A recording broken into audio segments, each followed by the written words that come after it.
پدر آیت الله خامنه‌ای اسمشون آیت الله اسد جواد خامنه‌ای بود، در مشهد مسجد ترک‌ها امام جماعت بودن.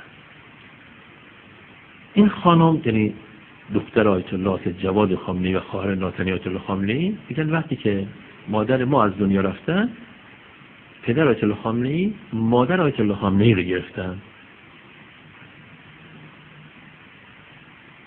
وقتی که مادر رهبر معظم انقلاب حامله شدن به رهبر عزیز، زمان ولادت رهبر انقلاب که رسید،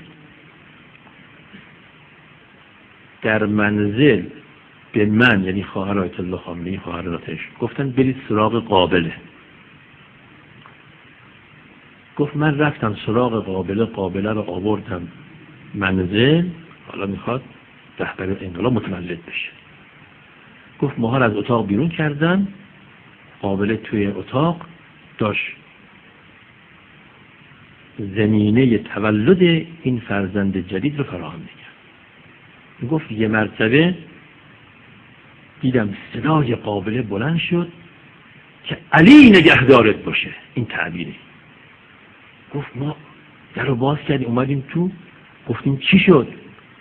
گفت که این آقا یعنی مقام آزاد رهبری وقتی میخواست از بدن مادر خارج بشه گفت یا علی.